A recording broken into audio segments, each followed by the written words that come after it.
उन्हनि खे छा फरमाई या अय्युहर रसूल सूरत मोमिनून या अय्युहर रसूल कुलू मिनत तय्यिबाति वअमलू सालिहा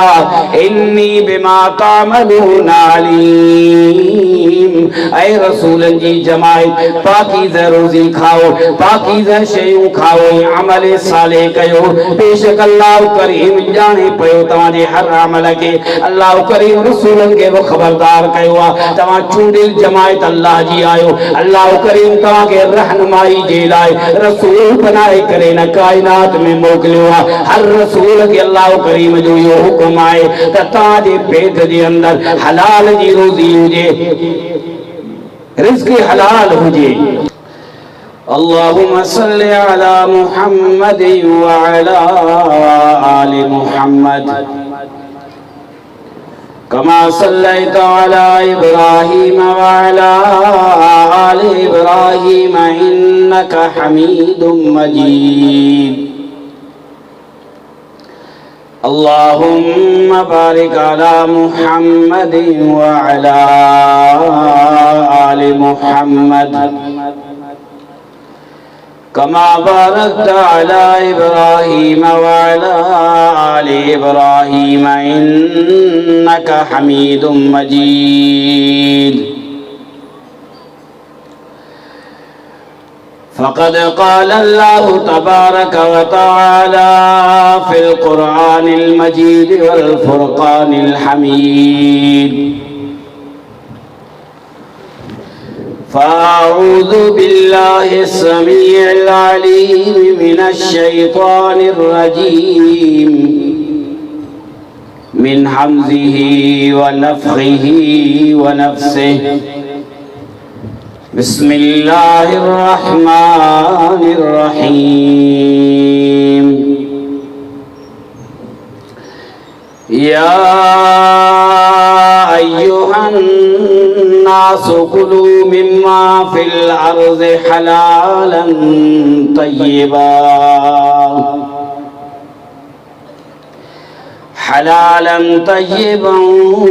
वला तत्तबिउ खुतुवातिश शैतान इन्नहु लकुम अदुव्वुम मुबीन।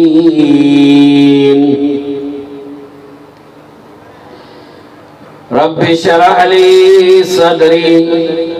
व यस्सिर ली अमरी वहलुल उक़दतम मिन लिसानी यफ़क़हू क़ौली।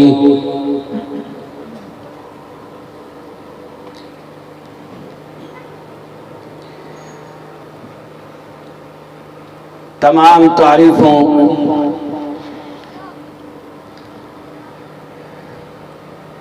तमाम तस्बीहात तहमीदात तमजीदात तक़दीदात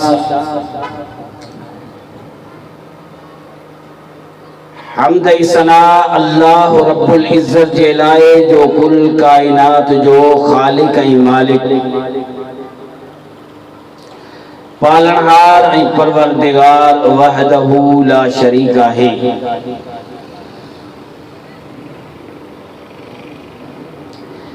दुरूद ऐं सलाम ला तादाद सलातू रहमतू खुसूसन इमाम कायनात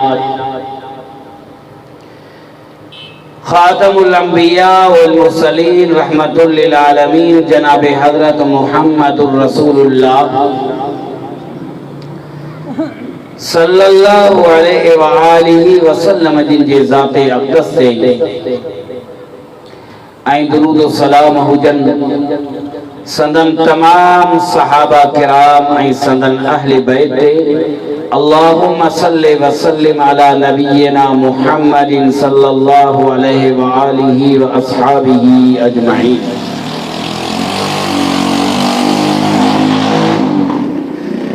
बिरादरान इस्लाम,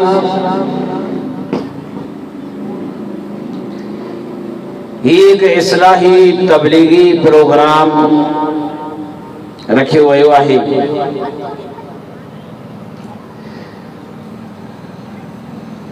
असांजे लाइ, तव्हांजे लाइ, सभिनी जे लाइ इस्लाह जे हवाले सां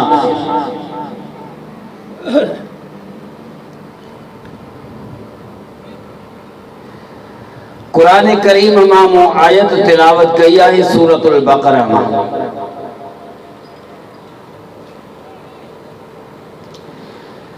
जंहिंमें अल्लाह रब्बुल आलमीन तमाम इंसाननि खे हलाल खाइण जो हुकुम फरमायो आहे।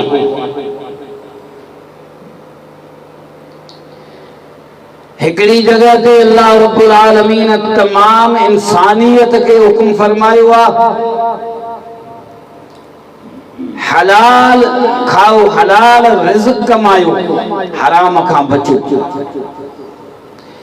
बी जगह ते अल्लाह रब्बुल आलमीन वरी खास मोमिनन के हुकुम फरमायो आहे। टी जगह ते अल्लाह रब्बुल आलमीन वरी खास रसूलन जे जमायत के हुकुम फरमायो आहे। अज असां सब इन मुश्किलात में आयूं त हेतरियूं असां दुआऊं घुरूं था, पर असां जो दुआऊं कबूल छो नथियूं थियनि। रात ॾींहुं असां पंहिंजे रब खां दुआ घुरूं था,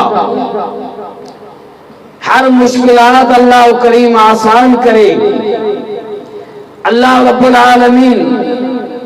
असांजी रोज़ी में बरकत अता फरमाए, रोज़ी कुशादी करे, रिज़्क़ जी तंगी का बचाए, हर मुश्किलात का अल्लाह करीम बचाए। एतिरियूं दुआऊं घुरूं पया पर मक़बूलियत न पया ॾिसूं। हालांकि अल्लाह रब्बुल आलमीन त पंहिंजे ॿारनि जे दुआउनि खे क़बूल फरमाईंदो आहे, पर कॾहिं असां इहो बि न सोचियो आहे त दुआऊं त आऊं घुरां पियो, इबादत कयां पियो, निमाज़ी बि आहियां, हाजी बि आहियां, रोज़ेदार बि आहियां, हर नेकी जो शौक़ दिल में आहे,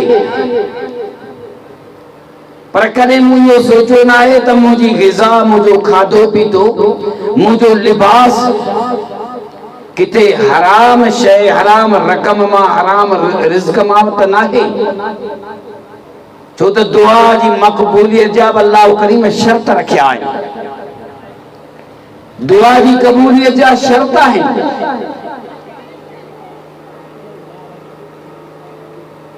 तमाम इंसानों के अल्लाह रब्बुल आलमीन फरमाए तो या अय्युहन नासु कुलू मिम्मा फिल अर्ज़ि हलालन तय्यिबा वला तत्तबिऊ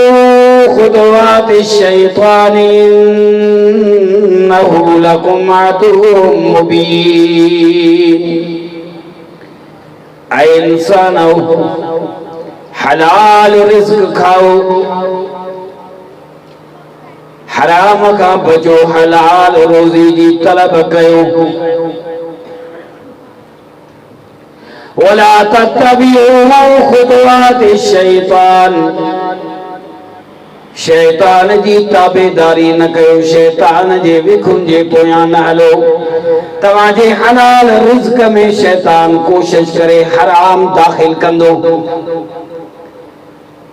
तवाजी पाकीज़ा रोज़ी में शैतान कोशिश करे हराम जी रोज़ी मिलाइंदो। ताजो शैतान के भी इब्लीस के या खबर आए जरे इन्हनि जे ग़िज़ा में, इन्हनि जे रिज़्क़ में, इन्हनि जी रोज़ी में हराम शामिल थी वियो त पोइ इन्हनि जूं दुआऊं बि क़बूल न थींदियूं, इन्हनि जूं निमाज़ूं बि क़बूल न थींदियूं, इन्हनि जा रोज़ा बि क़बूल न थींदा, इन्हनि जो हज उम्रो बि क़बूल न थींदो। इन करे अल्लाह करीम फरमाए तो रसूलन के भी अल्लाह करीम जो यो हुकुम आए, मुस्लिमन के भी यो हुकुम आए, ऐं आम इंसानन के अल्लाह रब्बुल आलमीन फरमाए तो वला तत्तबिऊ खुतवातिश शैतान इन्नहु लकुम अदुव्वुम मुबीन। हलाल रिज़्क़ कमायो, हलाल जी रोज़ी तलब कयो, भले थोड़े में थोड़ी उहा रोज़ी हुजे पर हराम खां बचो। तव्हांजो हराम जो रिज़्क़ हासिल कर, हराम जे कारोबार करण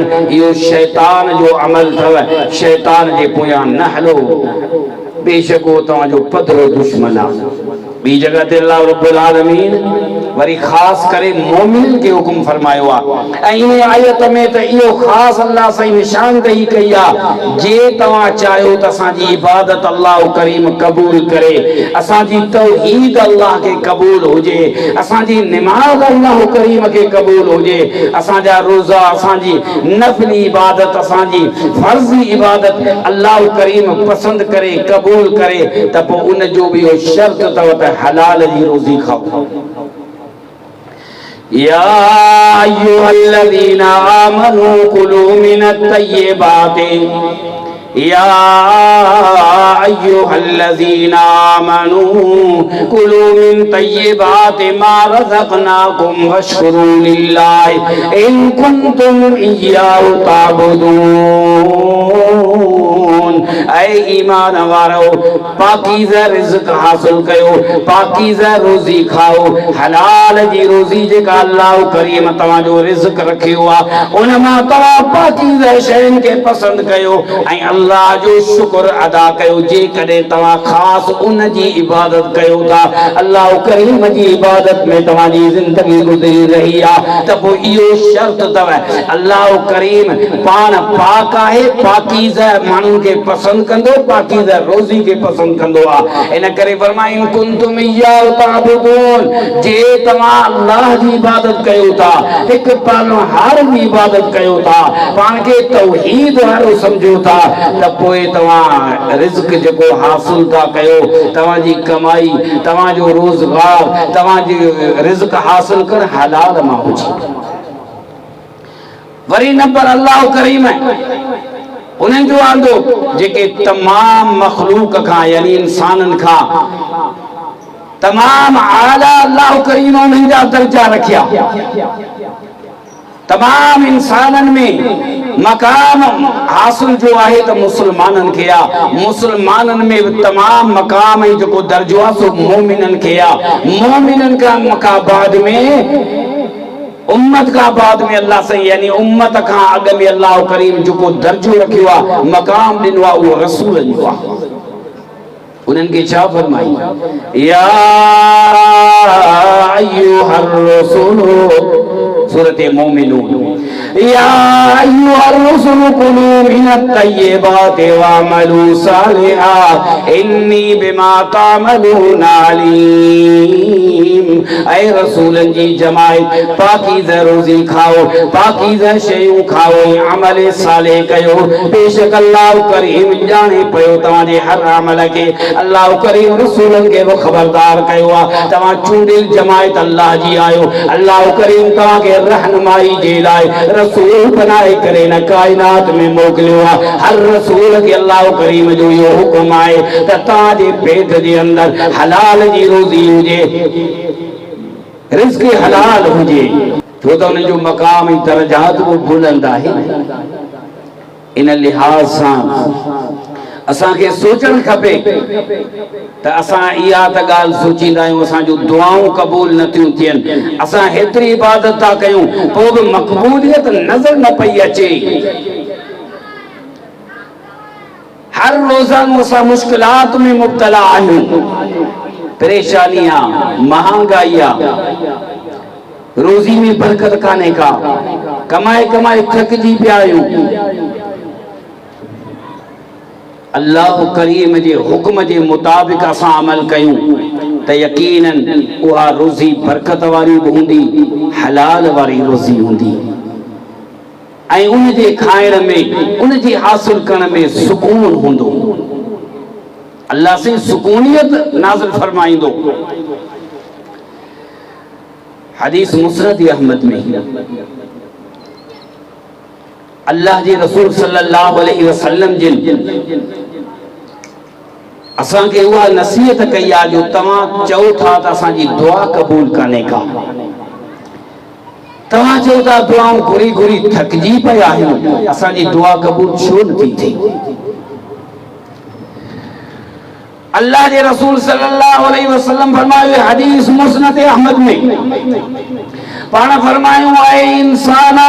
अल्लाह करीम पाकीज़ा ज़ात है कायनात में एतरो केर पाक ना है जेतरो पाक अल्लाह करीम आ अल्लाह करीम पाकीज़गी के पसंद तो करे इन करे है इंसान पाकीज़ा रिज़्क के खाए जाओ पाकीज़ा रोज़ी खाओ जो अल्लाह फरमायो आऊं पाण पाकीज़ा आया आई पाकीज़गी के पसंद कंदो आया हराम खा मुखे नफरत उनते मुझे गज़ब इन करे तवा पाण भी पाकीज़ा रहो पाकीज़ा रोज़ी अख्तियार कयो उनके तलाश कयो अल्लाह के रसूल फरमायो तदे अल्लाह करीम आम इंसानन के मुसलमानन के हुक्म फरमायो या अय्युहल्लज़ीना आमनू कुलू मिन तय्यिबाति मा रज़क़नाकुम वश्कुरू लिल्लाहि इन कुंतुम इय्याहु ताबुदून या आयत अल्लाह के रसूल पढ़ी है हदीस में पाण फरमायो उनका पे अल्लाह करीम असा रसूलन जे जमात के हुक्म फरमायो या अय्युहर रसूल कुलू मिन तय्यिबाति व अमलू सालिहा इन्नी बिमा तामलून अलीम ए रसूलन जी जमात हलाल तलाश कयो हलाल जी रोजी पाकीज़ा रोजी खाए जाओ ए अमल सालिह कयो अल्लाह के रसूल उनका बाद में छा फरमायो फरमायो पर एड़ो मानू जैजा हथ आसमान जे तरफ आहिन दिसण में हालत अड़ी गरीब मिस्कीन कमाए कमाए थकजी पियो जुती पेरन में काने का लिबास फाटो पयो हालत अड़ी मथो उघाड़ो मथे ढकण जे लाइ कपड़ो ना का भी शे काने चादर भी काने का सफर जी हालत में इन हालत में हथ मथे आसमान जे तरफ या मुद्दो यदाई इला समाई इला समाई या रब्बी अल्लाह के रसूल फरमायो जे ज़ाहिरी उन जी सूरत ॾिसो तवा समझंदो त जो तई अल्लाह जो अहिड़ो त वलिया जो जा दुआ घुरंदो अल्लाह करीम इन जे दुआ के कबूल कंदो कपड़ा भी न जा फाटा पया नेतरो मिस्कीनी हालत में मथे में जा बार जेके उन में भी मिट्टी तज़न नजर अची रही सफर जी निशानी अल्लाह के रसूल फरमायो पेरन उघाड़ो मिस्कीनी हालत में अल्लाह करीम जी सिफत सां सॾे थो या रब्बे या रब्बे या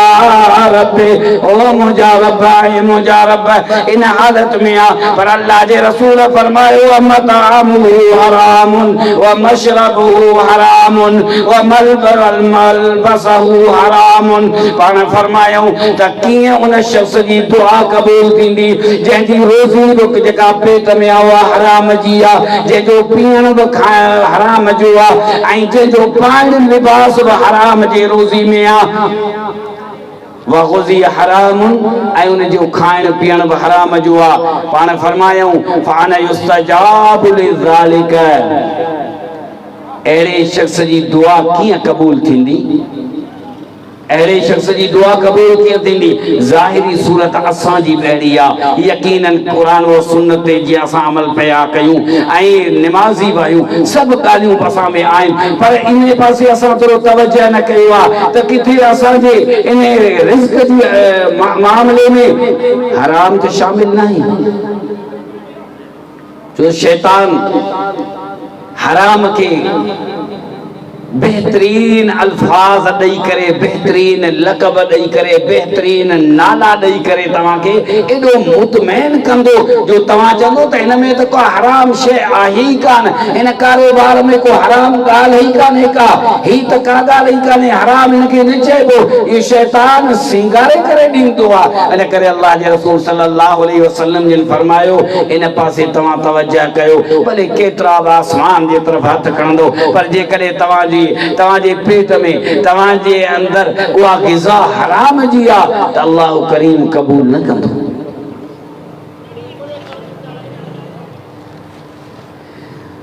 रिज़्क़ हलाल जे लाइ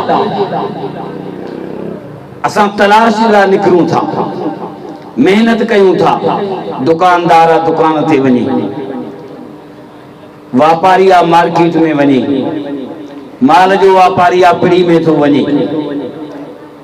ज़मीन जे लाइ हारी आहे, मेहनत करे पियो कंहिं बि तरीक़े सां। अल्लाह जे रसूल फरमायो जेॾी महिल सुबुह जे टाइम ते निकिरे हू हिकिड़ी दुआ पढ़े, जेॾी महिल हू मार्केट में पहुचे, दुकान ते पहुचे, बाज़ार में पहुचे, जंहिं जगह ते पंहिंजे रोज़ी जे तलाश जे लाइ निकितो आहे, अल्लाह जे रसूल सल्लल्लाहु अलैहि वसल्लम जिन फरमायो हू हिकु दुआ घुरे। हिकिड़े उहा दुआ आहे जंहिंसां उनखे एतिरो त नफ़ो मिलंदो जो उनजे ज़हन में न हो त मूंखे एतिरो नफ़ो थींदो, कॾहिं उन सोचियो बि न हो। हीअ हदीस जामे तिरमिज़ी में आहे। अल्लाह जे रसूल फरमायो जो शख्स सुबह जो सवेरे रोज़ी जे तलाश में निकतो ऐं दुआ पढ़ी निकतो आहे, ला इलाहा इल्लल्लाहु वहदहु ला शरीक लहू, हिकिड़ी अल्लाह जी तस्बीह तो बयान करे, अल्लाह जी हम्द बयान तो करे, अल्लाह जी तकबीर ऐं तहलील सां निकतो आहे। छो त इन जो इहो ई अक़ीदो आहे, इन्नल्लाह हुव रज़्ज़ाक़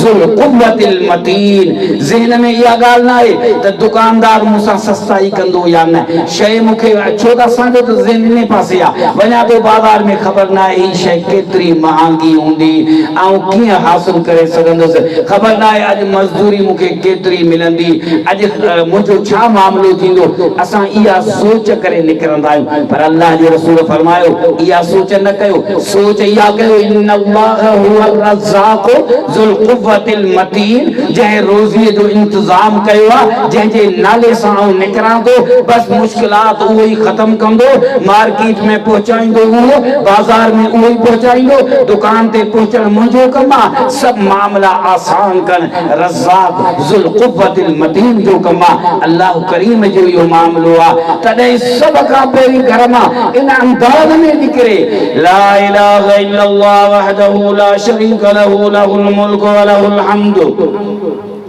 युहयी व युमीतु व हुवा हय्युन ला यमूतु बियदिहिल खैरु व हुवा अला कुल्लि शैइन क़दीर।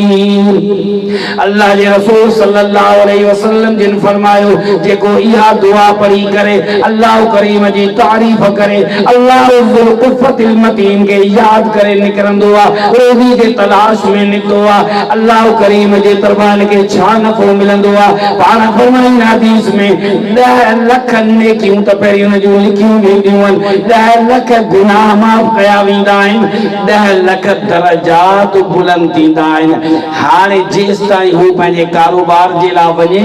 जेसि ताईं रिज़्क़ ताईं पहुचे, तेसि ताईं त उनखे नफ़ो मिली वियो, नफ़ो उनजो शुरू थी वियो। अल्लाह जे रसूल फरमायो 10 लख नेकियूं मिलनि, 10 लख गुनाह माफ़ थियनि, 10 लख दरजात बुलंद थियनि। जॾहिं अहिड़ो बालो अल्लाह के राज़ी करे निकिरे, इन्नल्लाह हुवल रज़्ज़ाक़ ज़ुल क़ुव्वतिल मतीन, पोइ ॾिसजो त उन रोज़ीअ में अल्लाह जी कीअं बरकत अता फरमाईंदो ऐं उहा रोज़ी जेका असांखे मिलंदी हलाल जी मिलंदी। इन इरादे सां इंसान निकिरे, पर अॼु असां रोज़ी जे तलाश में निकिरूं था। दुकानदार आहे, को बि कारोबार करण वारो आहे, हर हिक जी सोच ई आहे जे सच ॻाल्हाईंदुसि त फ़ाइदो त थींदो ई कोन्हे। अल्लाह जो बानो ख़र्च बि पंहिंजी रक़म करे, टाइम बि सीड़ाए, सॼो ॾींहुं दुकान ते वेही वेही तंग थी वञे, जेल में सूर थी वियो आहे, सॼो ॾींहुं वेठो आहे वीचारो, महिनत पियो करे, एतिरी महिनत खां पोइ बि हिकिड़े मिंट में रोज़ी खे हराम करे छॾी आहे। जेकॾहिं 100 रुपए जी शइ त कूड़ ॻाल्हाए चवंदो त ही त 500 में मूं ख़रीद कई आहे, ॾींदो वरी ओतिरे में ई, पर शुरू ई कूड़ खां कई, शुरूआत कूड़ खां थी आहे। हाणे उन रोज़ी में हलाल किथां थींदो, उन रोज़ी में बरकत किथां ईंदी। अॼु हर हिक जी दां इहा आहे, सच था ॻाल्हायूं त रोज़ी सही मिली ई कान थी, रोज़ी मिली थी वञे, असांजे दिलि में बेईमानी ईमान कोन्हे। असां जूं दिलूं कारियूं कटजी चुकियूं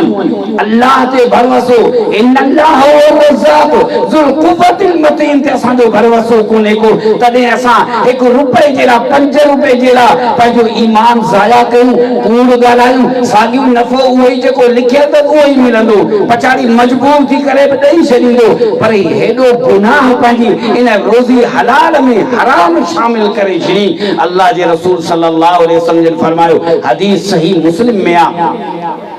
पाण फरमायो सलासतुल्ला तुकल्लिमुहुमुल्लाहु यौमल क़ियामह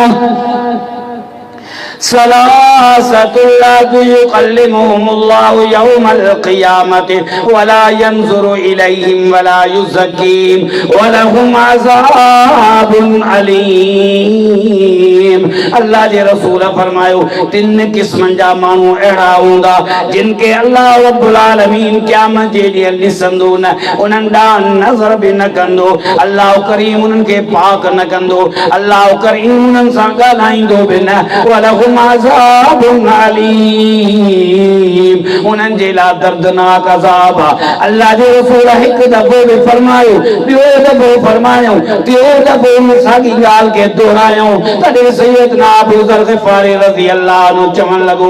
कुर्बान वञा अल्लाह जा रसूल ही त बर्बाद थी वियो ही त हलाक थी वियो ही त खसारे में अची वियो जंहिं अहिड़ी हालत कई जो अल्लाह करीम क़यामत जे ॾींहुं न निहारे उन ॾांहुं न पाक करे उनके न ॻाल्हाए अल्लाह करीम उन सां पर हूंदा केर अल्लाह जा रसूल बदनसीब कहिड़ा हूंदा हज़रत अबू ज़र रज़ी अल्लाह अन्हु सवाल कयो अल्लाह जे रसूल फरमायो अल मुसबिल इज़ारहु वल मन्नानु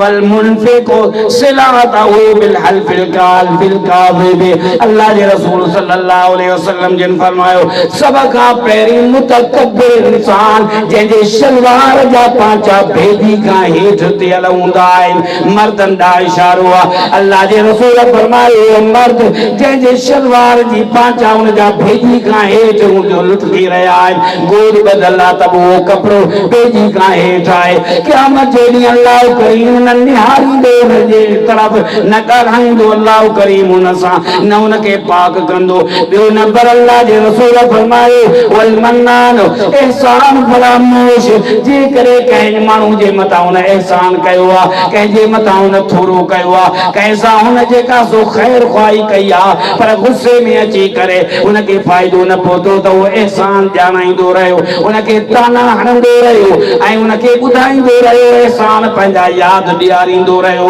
यानी अल्लाह जे रज़ा जे लाइ हुन कंहिंसां ख़ैर ख़्वाही न कई टियों नंबर अल्लाह जे रसूल फरमायो जेको रोज़ी करण वारो आहे दुकानदार हुजे ताजिर हुजे केर बा ख़रीदो फ़रोख्त करण वारो पाण फरमायो कूड़ ॻाल्हाए करे रोज़ी कमाइण वारो क़यामत जे ॾींहुं अल्लाह जी लानत हुन जे मथां हूंदी अल्लाह करीम पंहिंजे नज़र रहमत सां हुन ॾांहुं निहारींदो बि न हुनखे पाक कंदो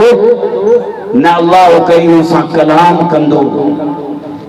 पाण फरमायूं अॼु असां 5-10 रुपयनि जे करे कूड़ सां ॻाल्हायूं पोइ उन रोज़ी में बरकत कीअं पवंदी उहा रोज़ी असांखे हलाल जी कीअं मिलंदी उहा ग़िज़ा असांजे पेट में हलाल जी न हूंदी त पोइ असांजूं दुआऊं क़बूल कीअं थींदियूं तूर ऐं माप में घटिताई करणु हीउ एॾो वॾो जुर्म आहे जो अल्लाह करीम हिन वक़्तु त रहम कयो आहे पंहिंजे बाणियुनि ते पर उहो वक़्तु बि हो जिन क़ौमुनि इहो जुर्म कयो तूर ऐं माप में घटिताई करणु धोखेबाज़ी करणु वठंदा ख़रीद कंदा का शइ त उहा पूरे जी पूरी वठंदा या पाण वधीक वठी वेंदा ऐं जॾहिं ॾींदा हुआ त खुटाए ॾींदा हुआ अॼुकल्ह वठण वारा वट जेके आहिनि तराज़ू जा न तोर वारा उहे अलॻि हूंदा आहिनि वरी ॾियण वारा अलॻि रखे वेठा आहिनि हर जगह ते अॼु असां ॾिसूं पिया कई निमाज़ी हाजी इबादत करण वारा आम माण्हू खां वठो त उते कुझु घटि फ़र्क़ु हूंदो होॾां वेंदे छो त होलियो त मुसलमानी वारो लॻो पियो आहे होलियो त तमामु नेकोकार शख़्स जो लॻो पियो आहे पर इहा ख़बर न आहे त न रोज़ी खे हासिल करण जे लाइ हिन एॾी बेईमानी कई आहे अल्लाह रब्बुल आलमीन कुरान करीम में फरमाए तो वैलुल मुतफ्फिफीन अल्लज़ीना इज़ा क़ालू अलन नासि यस्तौफून व इज़ा क़ालूहुम अवज़नुहुम युख़सिरून। वैलाए हलाकत आहे उन्हनि जे लाइ जेके तोड़े माप में घटिताई कंदा, जॾहिं वठंदा त पूरे जो पूरो था वठनि ऐं जॾहिं कंहिंखे ॾियनि था तोड़ करे त घटि करे था ॾियनि। अल्लाह करीम कुरान करीम में फरमाए तो वैला उन्हनि जे लाइ, बर्बादी आहे उन्हनि जे लाइ, हलाकत आहे उन्हनि जे लाइ। ही उहे कुरान करीम जूं आयतूं आहिनि जॾहिं सैयदना अबू हुरैरा रज़ियल्लाहु अन्हु सन 7 हिजरी में यमन खां पंहिंजे वफ़द सां गॾु अची रहियो आहे, मदीनतुल मुनव्वरा में आयो आहे, अल्लाह जे रसूल सल्लल्लाहु अलैहि वसल्लम जे सिक में आयो आहे। जेॾी महिल अची मदीने में पहुतो आहे त ख़बर उनखे पई आहे अल्लाह जा रसूल सल्लल्लाहु अलैहि वसल्लम जिन हिन वक़्त मदीने में न आहिनि, ग़ज़वे ख़ैबर में मसरूफ़ आहिनि,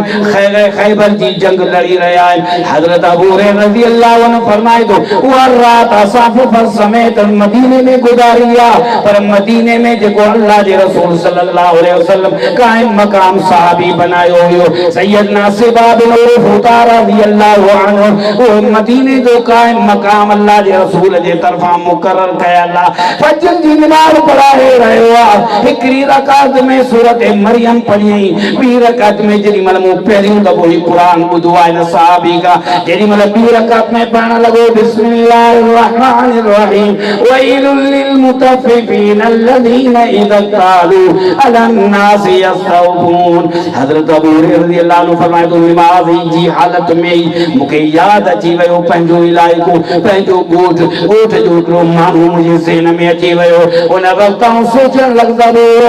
ही त बर्बाद थी वियो, ही त हलाक थी वियो, ही त खसारे में अची वियो। इन जी आदत हूंदी आहे त जेकॾहिं माल ख़रीद कंदो आहे त ज़्यादा वठी वेंदो आहे, जॾहिं को ईंदो त वठण जे लाइ त उनखे माप में घटिताई करे धोखेबाज़ी करे ॾींदो आहे। हज़रत अबू हुरैरा फरमाए थो ही त अल्लाह जो क़ुरान ॿुधाए रहियो आहे जेको असांजे ॻोठ में थी रहियो आहे। ही उहा कौम हुई जंहिंजे बारे में अल्लाह रब्बुल आलमीन फरमाए थो अल्लाह जो अज़ाब उन कौम जे मथां आयो। हज़रत शुआइब अलैहिस्सलाम जी कौम हुई जंहिंमें इहो वॾो जुर्म बीमारी इहा हुई तोड़ माप में घटिताई करणु, धोखेबाज़ी करणु, सामान वठण में ज़्यादा वठी वेंदा, पूरो वठी वेंदा ऐं जॾहिं ॾींदा त तमामु घटि करे ॾींदा हुया। वया कौम औफू मिक्याल वल मीज़ान बिल क़िस्त वला तबखसु अन्नास अशियाहुम वला तासौ फिल अर्ज़ि मुफ़सिदीन बक़ियतुल्लाहि खैरुल लकुम इन कुंतुम मुमिनीन। हज़रत शुआइब अलैहिस्सलाम पंहिंजी कौम खे सम्झायो आहे ऐं मुंहिंजी कौम तोड़ई माप में घटिताई न कयो, इंसाफ़ सां तोड़ियो। जेको वठणी अचण वारो भले जेकॾहिं उम्र जे लिहाज़ सां बुज़ुर्ग हुजे, जवानी वारो शख़्स जवान हुजे या मासूम ॿार हुजे, छो त असां में अॼुकल्ह आहे जेकॾहिं को चङो भलो होशियार ईंदो त उनखे भला असां पूरी शइ ॾेई छॾींदासीं, पर जेकॾहिं मासूम ॿार ईंदो त पोइ धोखेबाज़ी फिराड उन ॿार सां घणो थींदो। ऐं जेकॾहिं को दरवेश माण्हू हूंदो हिसाब किताब न ॼाणंदो त उन सां धोखेबाज़ी ज़्यादा कई वेंदी आहे। हज़रत शुआइब अलैहिस्सलाम चयो आहे मुंहिंजी कौम तमाम इंसाननि सां इंसाफ़ कयो। अल्लाह करीम फरमाए थो तोड़ माप में घटिताई न कयो, इंसाफ़ कयो। जेको तव्हांखे नफ़ो मिले इहो तव्हांजे लाइ भलो आहे, भले थोरो नफ़ो हुजे उन में अल्लाह जे तरफ़ां तव्हांजे लाइ बरकत हूंदी, उहा रोज़ी तव्हांजी हलाल जी आहे। कौम जवाब छा ॾिनो आहे? आलू या शुआइब सलातुक तामुरुक अन नतरुक मा याबुदु आबाउना औ अन नफ़अल फी अमवालिना मा नशा इन्नका लअंतल हलीमुर रशीद। ऐ शुआइब तूं असांखे हर क़याम ते सम्झाई पियो, असांजे कारोबार में दख़ल अंदाज़ी छो थो करी, तूं असांखे निमाज़ जी दावत ॾी, तुंहिंजी निमाज़ असां क़बूल कंदासीं, पोइ असांखे एतिरो नफ़ो न मिलंदो जेको असांजा अब्बा ॾाॾा कमाए विया, अब्बा ॾाॾा जेको कारोबार करे विया, असांजी रोज़ी जा नफ़ा ख़तम थी वेंदा। तुंहिंजी निमाज़ असांखे धोखे खां रोके पई, तुंहिंजी निमाज़ असांखे के तोरे माप का रोके थी, तुझी नमाज असा के ठगी करण का रोके पई, तुझी नमाज असा के मिलावट करण का रोके पई, तुझी नमाज असा के सूद का रोके पई, तुझी नमाज असा के न प्याज का कारोबार का रोके रहिया, तुझी नमाज असा के जुआ का रोके रहिया। ऐ शुएब ने तुझी नमाज के कबूल न कंदासी। अज असा जो इहो हाल नमाज़ी ऊपर जवत मेहराब ते निरार ते ठहियो पियो आहे, पेशानी ते ज़ाहिर निशानी नमाज जी आहे, पर धोखेबाज़ी छॾण लाइ तयार न आहियूं। तोरे माप में घटिताई करण जे लाइ असां सॼो ॾींहुं इन में मसरूफ़ आहियूं। अल्लाह रब्बुल आलमीन फरमाए थो तव्हांजो दुआऊं क़बूल कीअं थींदियूं जो तव्हांजी ग़िज़ा हराम जी आहे। तव्हां सोचो त तव्हांजी रोज़ी कीअं पई थिए। अज असां नमाज़ूं तो पढ़ूं था, होॾां वो क़ौम होशियार हुई। हज़रत शुएब अलैहिस्सलाम खे चयूं त यकीनन तूं ॻाल्हि सही तो करीं, पर जॾहिं असां तुंहिंजी ॻाल्हि मञीसूं न पोइ इन हराम खां परे बची वेंदासीं, हराम छॾे ॾींदासीं। कोई हेॾो अखियुनि जो ठार माल पिया गॾु कयूं जेको दोखे सां उहो त असांखे कोन मिलंदो। हज़रत शुएब अलैहिस्सलाम फरमायो बक़ियतुल्लाह खैरुल लकुम, जेको थोरो बि नफ़ो तव्हांखे मिले पियो इहो तव्हांजे लाइ भलो आहे अल्लाह जी तरफ़ां, उनके तव्हां सुठो समझो। अल्लाह जे रसूल सल्लल्लाहु अलैहि वसल्लम जिन फरमायो, सुनन इब्न माजा में रिवायत पाण फरमायो वलम यनकुसुल मिक़याल वल मीज़ान इल्ला उखिज़ू बिस्सिनीन। अल्लाह जे रसूल फरमायो जंहिं शख्स तोरे माप में घटिताई कई या धोखेबाज़ी कई, तोरे माप में घटिताई करण वारे शख्स जे लाइ अल्लाह जे तरफां टे अज़ाब ईंदा आहिनि। टे अज़ाब, पहिरियों नंबर त अल्लाह साईं उनखे कहत में मुब्तला कंदो, कहत साली में मुब्तला कंदो। ॿियो नंबर त अल्लाह जे रसूल फरमायो त महांगाई में अल्लाह साईं उनखे अज़ाब मोकिलींदो, यानी महांगाई जो अज़ाब हूंदो। टियों नंबर त हिकु ज़ालिम हुक्मरान हुनजे मथां हूंदो जो हुनजी का ॻाल्हि ॿुधंदो ई कोन, केॾा बि एहतिजाज कनि, सॼो मुल्क हिकिड़े पासे थी वञे पर कुझु न थी सघंदो। अल्लाह जे रसूल फरमायो तव्हांजा अमल आहिनि,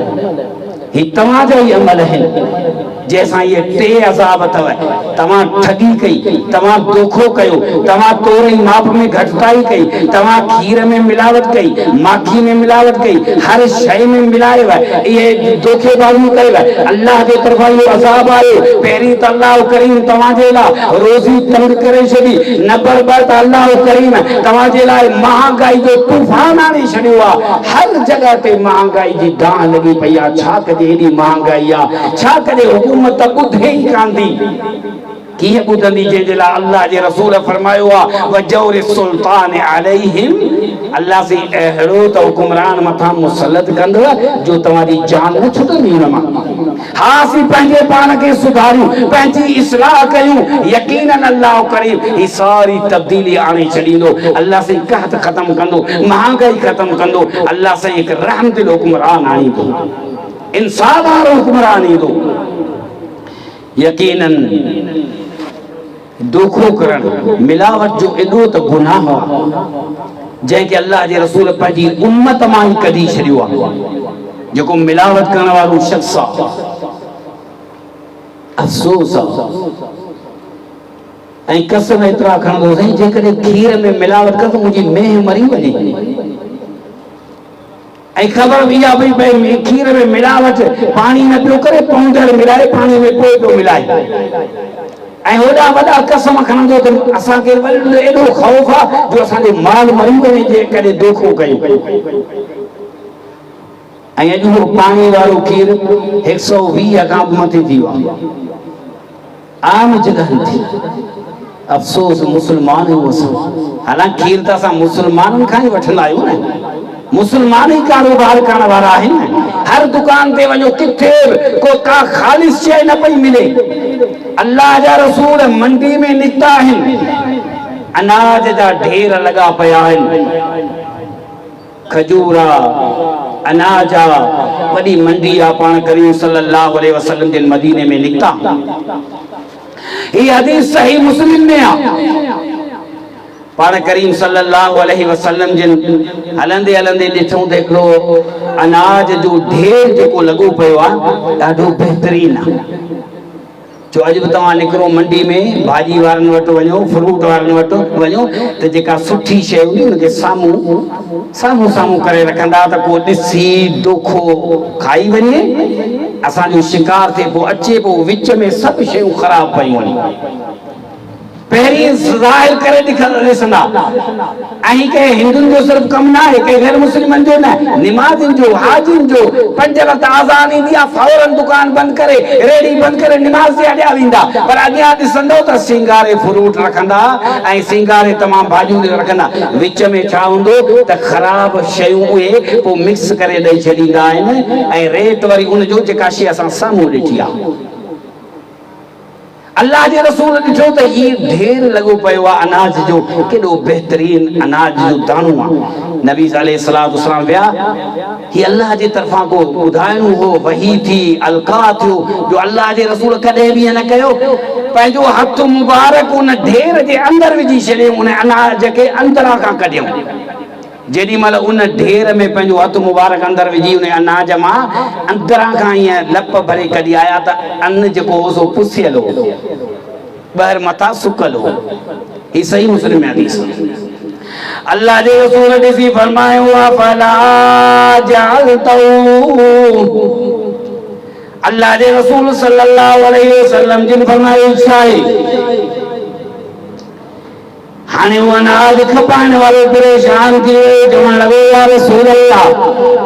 या तव्हांखे ख़बर आहे त थोरो अॻु में को करायो मिली वियो? इहा ॻाल्हि त सही आहे।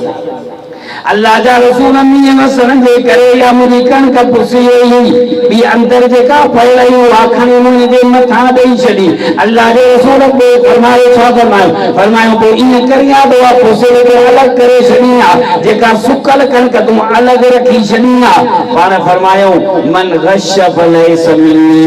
यादि रख जंहिं अहिड़ो कमु कयो असां मां नाहे, मूं मुहम्मद उनखे पंहिंजी क़ौम मां यानी उम्मत मां ई ख़ारिज करे छॾियो आहे।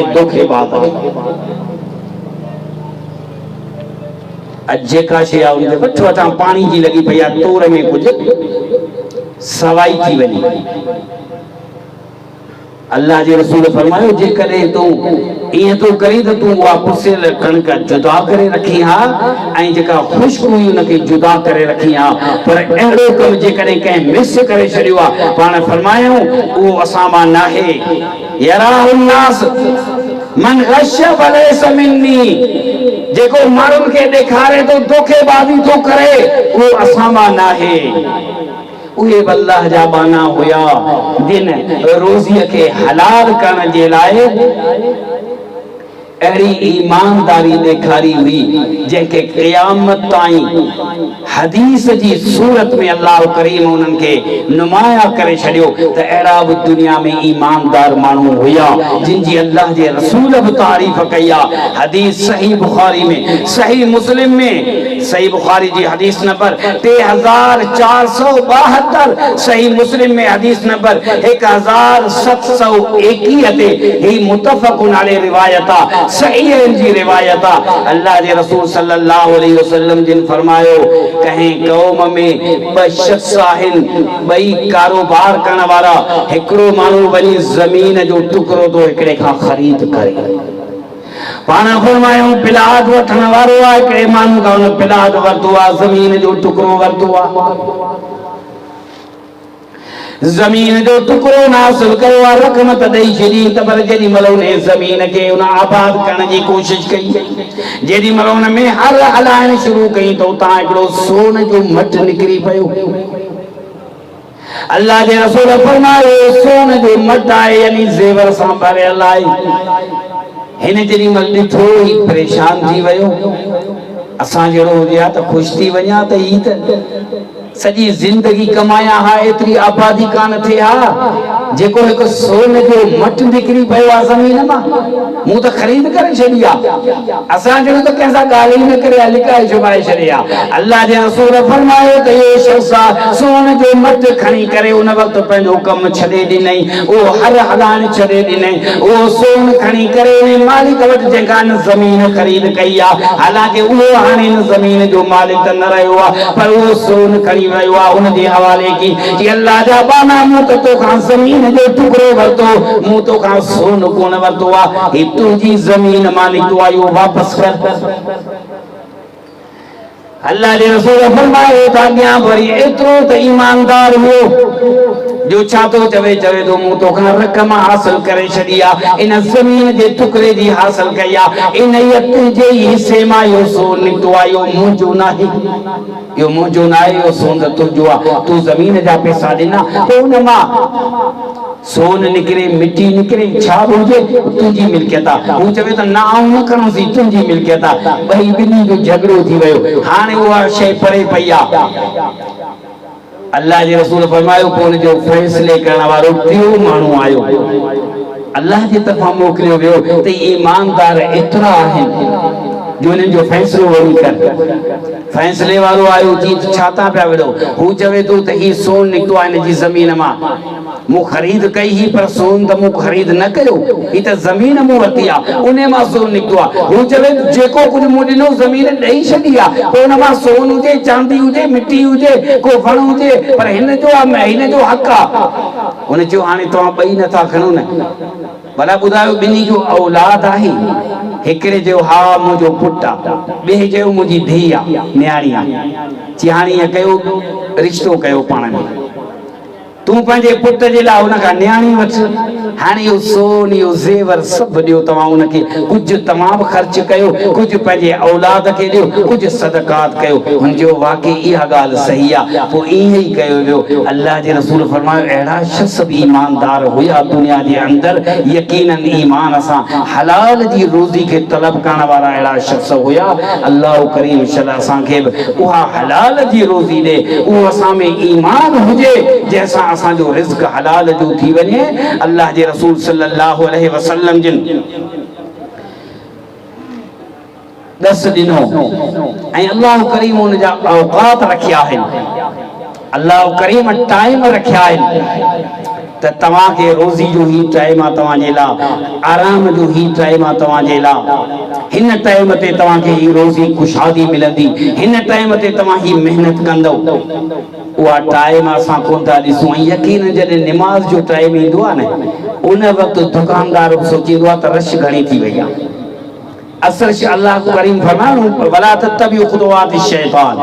या अय्युहन नास कुलू मिम्मा फिल अर्ज़ि हलालन तय्यबा वला तत्तबिउ खुतुवात शैतान ऐ इंसानो हलाल जी रोज़ी खाओ शैतान जे पोयां न लॻजो शैतान तव्हांजे अॻियां ईंदो पोयां ईंदो सॼे ईंदो खपे ईंदो तव्हांजे रिज़्क़ में शामिल थींदो रोज़ी में शामिल थींदो औलाद में शामिल थींदो। शैतान छा कंदो आहे जॾहिं निमाज़ जो टाइम ईंदो आज़ान ईंदी उन वक़्तु रश थी वेंदी माण्हू वरण शुरू थींदा सामान दुकानदार सोचींदो हाणे जेकॾहिं दुकान बंदि करे वेंदुसि त ही त मूंखे वॾो नुक़सान थी वेंदो। अल्लाह करीम छा फरमायो फरमाई उहे मुंहिंजा बाना अथई जो भले दुकान उन्हनि जो हुजे उन्हनि जो कारोबार हुजे पर जेॾी महिल अल्लाह जे दर मां आवाज़ थींदो अल्लाह जे घर मां आवाज़ थींदो हई अल सलाह हई अल फलाह पंहिंजे कारोबार खे ख़तमु कंदा दुकान खे ख़तमु कंदा हलिया वेंदा अल्लाह जे ज़िक्र जे लाइ। अल्लाह करीम फरमाए थो त यादि रखो शैतान तव्हांखे सिंगारे गहरा दिना हा रोज़ी त ॾिनी हुई पर तव्हांखे इहा ख़बर न आहे चंद मिंट तव्हांजो दुकान जेको बंदि थियो आहे तव्हां मोटी आयो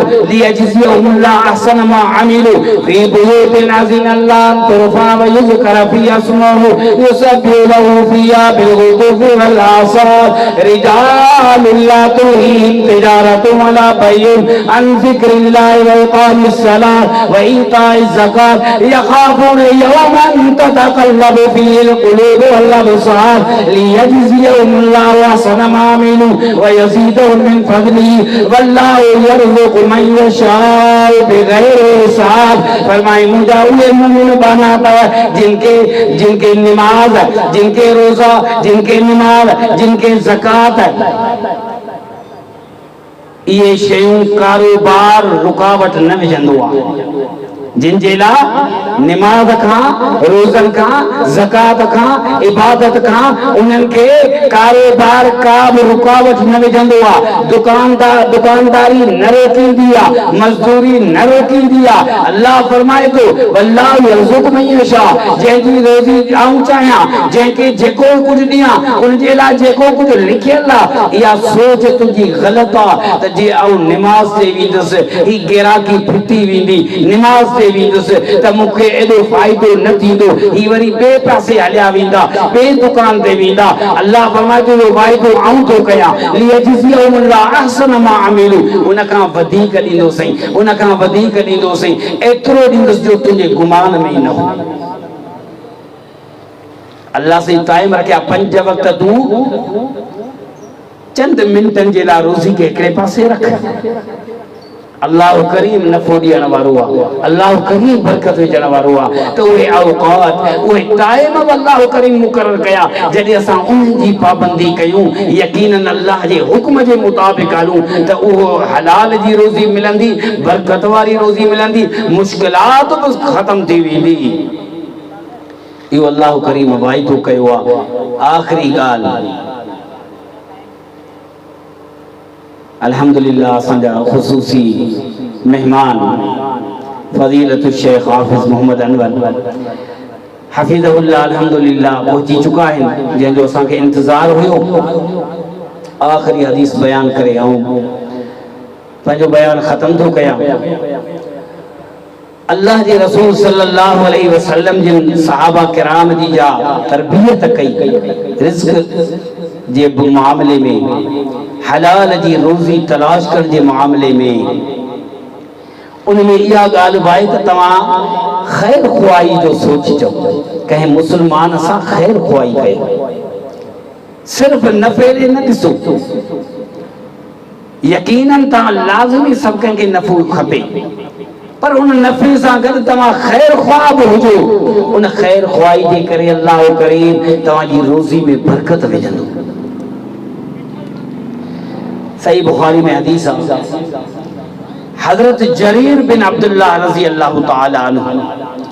अल्लाह जे रसूल सल्लल्लाहु अलैहि वसल्लम जिन जो सहाबिया सही बुखारी में वाक़िअ ऐं हुन अमल करे ॾेखारियो हजरत जरीर बिन अब्दुल्लाह रज़ी अल्लाह अन्हु फतहुल बारी के अंदर इन हदीस के जिक्र कयो वियो हजरत जरीर बिन अब्दुल्लाह रज़ी अल्लाह अन्हु हिकिड़े ॾींहुं पंहिंजे ख़ादिम खे चयो त घोड़ो ख़रीद करे आ 300 में घोड़ो खरीद करे आयो उनजो गुलाम उनजो ख़ादिम 300 में हिकिड़े ख़रीद माण्हू खां घोड़ो खरीद करे आयो पर असल घोड़ो एॾो बहितरीन हुयो जो 800 जो हो पर हुन हिकिड़ो लाज़मी वापार आहे उन वापार में उनके 300 में सस्तो घोड़ो मिली वियो जेॾी महिल उहो ख़ादिम घोड़ो काहे हज़रत जरीर बिन अब्दुल्लाह रज़ी अल्लाह अन्हु वटि पहुतो आहे उन सहाबी जो ॾिठो त उहो घोड़े जा क़िस्म ॼाणंदो हो इनखे जी घणे वठी आयो हुई चीज़ 300 में 300 दरहम या दीनार बहरहाल 300 जा अल्फाज़ आहिनि 300 में वठी आयो आहियां जी 300 में ही तोखे घोड़ो मिलियो आहे तोखे ख़बर आहे घणे जो आहे घटि में घटि त 800 जो आहे ये एतिरो सस्तो आख़िर को मजबूर हो उनखे कहिड़ी मजबूरी ही ॾियण वारे खे या उहो अण वाक़िफ़ हो इन घोड़े जे नस्ल मां जो तोखे 300 में ॾेई छॾी हल मूंखे ॾेखार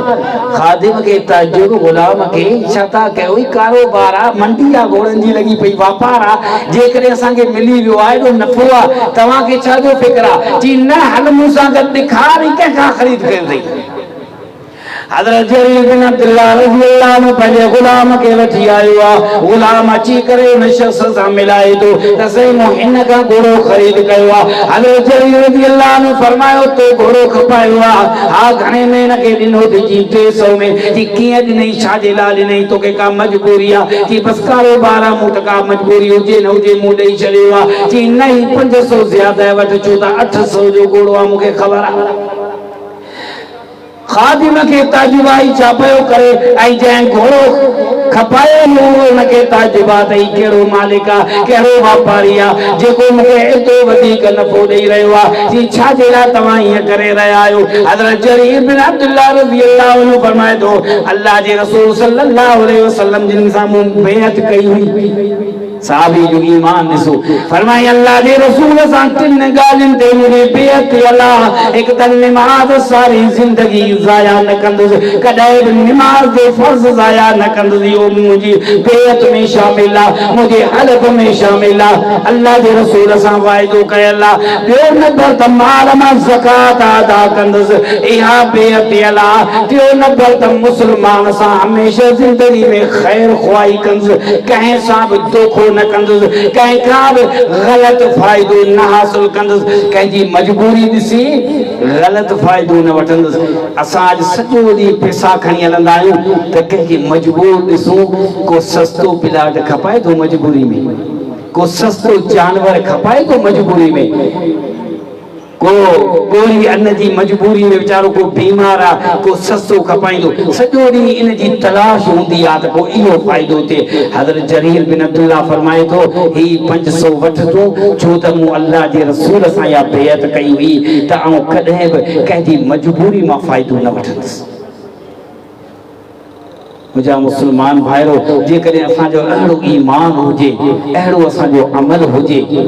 असां ईअं दीन खे सम्झूं त यकीनन असांजी रोज़ी में बरकत बि हूंदी असांजी रोज़ी बि हलाल जी हूंदी जंहिंजो हुकुम अल्लाह से आम इंसाननि खे बि कयो या अय्युहन्नास कुलू मिम्मा फिल अर्दि हलालन तय्यबा जंहिंजो हुकुम अल्लाह से मोमिननि खे बि कयो या अय्युहल्लज़ीना आमनू कुलू मिन तय्यबाति मा रज़क़नाकुम वश्कुरू लिल्लाह जंहिंजो हुकुम अल्लाह से ख़ासि रसूलनि पैगंबरनि जे जमायत खे कयो या अय्युहर रसूल कुलू मिन तय्यबाति वअमलू सालिहा इन्नी बिमा तामलून अलीम। सुब्हान रब्बिक रब्बिल इज्जति अम्मा यसिफून व सलामुन अलल मुरसलीन वल्हम्दुलिल्लाहि रब्बिल आलमीन।